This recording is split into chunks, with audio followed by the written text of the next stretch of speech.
What does it mean to be radical? Nowadays, the word radical carries such a negative connotation, especially from a Western perspective. Indeed, if we think about it, how many freedom fighters has been fighting against Western imperialism, colonialism, and occupation that ended up being labeled with such negative connotation? Nelson Mandela, for example, was fighting for the right of its own people, for its own freedom, against an apartheid. Yet, he ended up being the one called the terrorist. Yaa Asantewaa, one of the Queen Mother of Ghana, eventually became Ghana. She was exhausted of the British imperialism and occupation. She decided to fight back, yet she was the one who was needed to go for an exile. Thomas Sankara. Guys, if you never read about Thomas Sankara, please go and search about him. The work that he did within our African continent has been incredible, admirable. Yet, likewise, he was the one that ended up being labeled as an issue. And the story keeps on going all around the world, in every continent, naming it. Malcolm X, the Black Panthers, and also Cabral. I cannot forget about Cabral. We are here thanks to this man. We are here enjoying what we call independency, thanks to this radical revolutionary.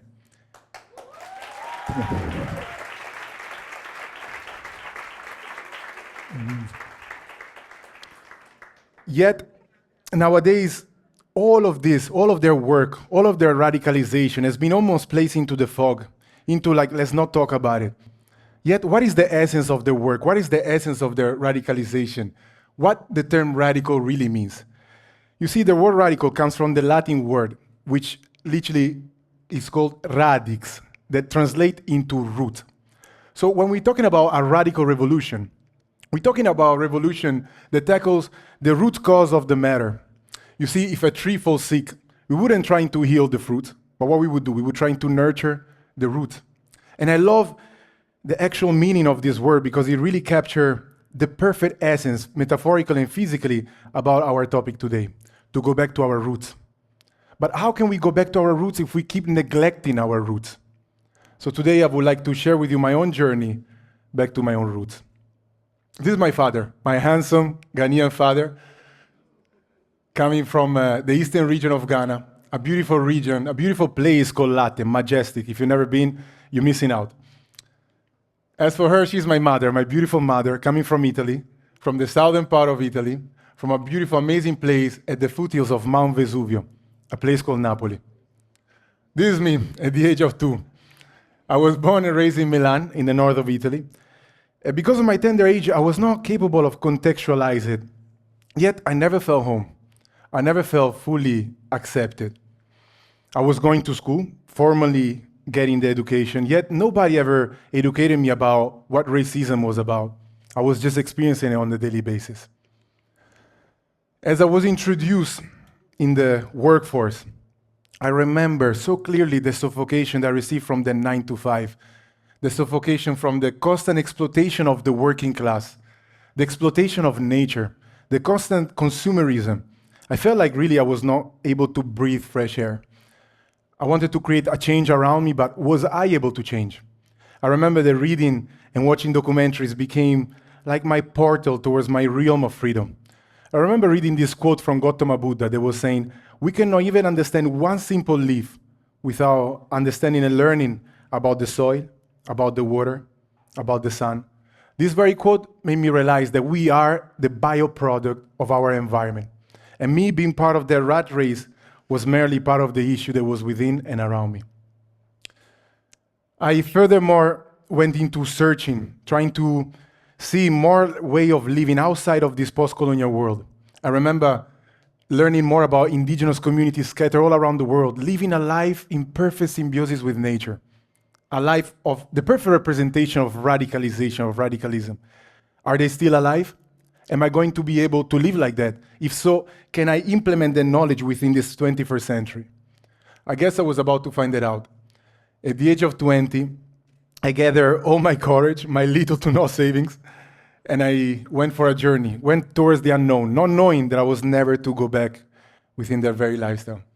This journey brought me all around the world for almost a decade, touching many corners of the world, especially the global south. It was a journey of a kind, a journey that became my natural university. I was learning from Earth, from the universe, from the people. I started learning from the Aboriginal people of Australia, while in Australia, learning from their wisdom, from their way of being radical, from their ancestral knowledge, from the connection to the land. Learning in India, from thousands of years of ancestral history and cultural practices. In Samoa, in the middle of the Pacific Ocean, learning, being introduced about self-sustainability, about natural building, natural farming. In Aotearoa, nowadays known as New Zealand, reconnecting to the essence and the spirit of the land, the spirit of the earth, the spirit of myself, recognizing that this separation among us and nature was just a big illusion. And so also in South Africa, learning more about ancestral practices from our own ancestors. And the journey kept on going in all the continents for many years, literally having the sky as my roof, the earth as my bed, often even crossing borders by bicycle, having strangers, complete strangers that welcome me as part of their family. I never felt so accepted in my whole life. Likewise, having elders that became my teachers, mountains and rivers becoming my mentors. And I was really introduced to a way of living that I could only see during those documentaries. People capable of living in such a way where the health and wealth of our environment was directly proportional to the health and wealth of our community, where the health and wealth of our community was directly proportional to the health and wealth of each individual. And to think that these very people are those that are suffering the most from the climate that we are changing because of the technology and clothing that we crave and that we waste that ended up in landfills, especially in the global south, especially in our African continent, because of the insane amount of resources that we need in order to satisfy this greedy lifestyle that creates a crazy exploitation of the land, of our people, especially in our African continent. I felt like I didn't want to be responsible for that. I felt that something had to change, and I felt that this change couldn't come from a political party or anything. It needed to come from myself. And so I decided to deeply radicalize myself, to go back to the roots. I'm gonna look for a piece of land where I'm gonna work from, for, and with the roots.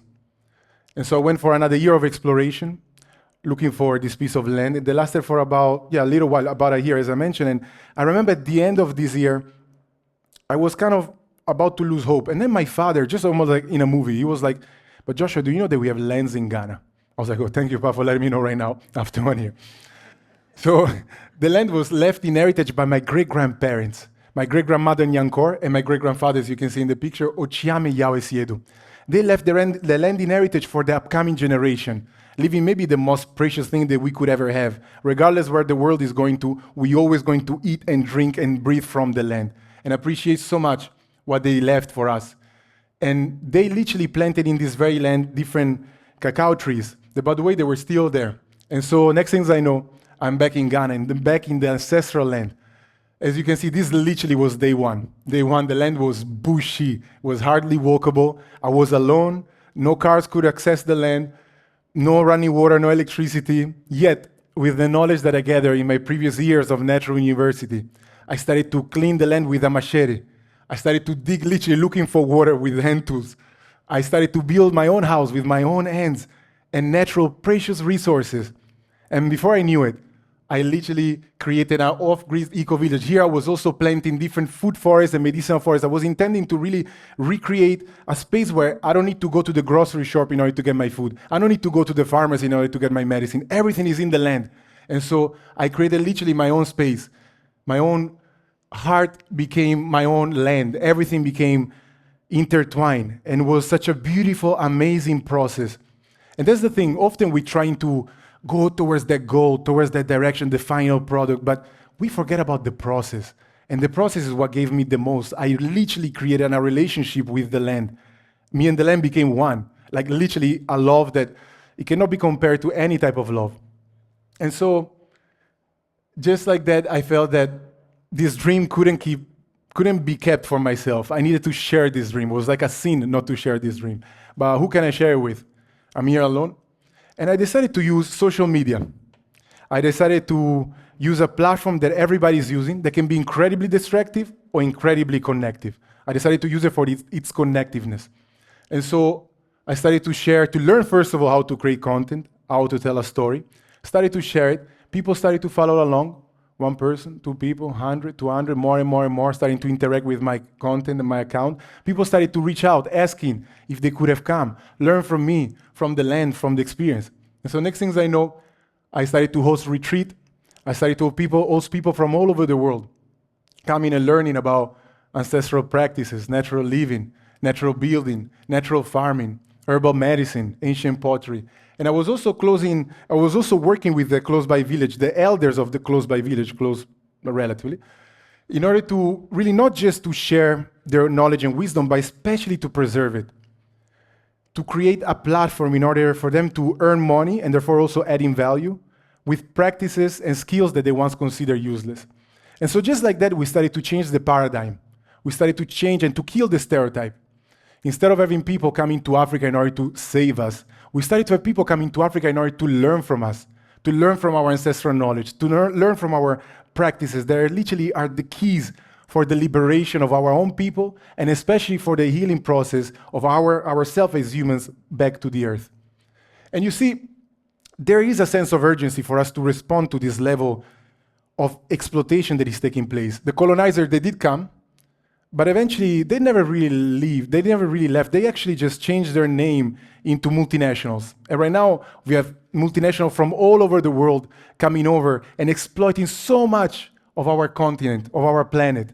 And it is our responsibility. When I say our, I mean ourselves, as in this upcoming generation, our generation, to protect our soil, to protect our forest, to protect our waters, to protect our people, our tradition, our roots.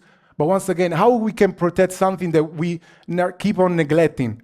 All these revolutionaries that came before us, they worked so hard for us to have a way of this revolution paved so that we can go even deeper within the roots. As Thomas Sankara used to say, we needed to have the crazy people of yesterday in order for us to act with extreme clarity today. I want to be one of these crazy people. We have to have the courage to create our own future. And you see, I see myself part of this emerging revolution of people, of community, willing to reconnect to the roots. You think that it's just me doing this. You wait to hear from the thousands of elders that taught me about this life. Wait to hear about the brothers and sisters all around the world that I met that as well as relocated back to the roots. It is a revolution that is happening right now. It is not tomorrow, it is right now. It's a revolution of a kind that we never witnessed before. It's the continuation of what these people did back to the roots. It's the revolution that sends us from the matrix back to our roots. Is the radical revolution. And you see, with this, I'm not telling you to go from the conventionalism of your house and tomorrow go to the forest. I mean, yes, there's a sense of urgency. In the meantime, we need to be realistic. And the realism is that everything is a process. And so, if anything, I'm motivating you to radicalize every choice of your life. The way you eat, the way you drink, the way you consume, the way you produce. Are you connected to the herbs around yourself, to your ancestry? The way you educate your children. The little things, we need to remember that the big is the combination of the little.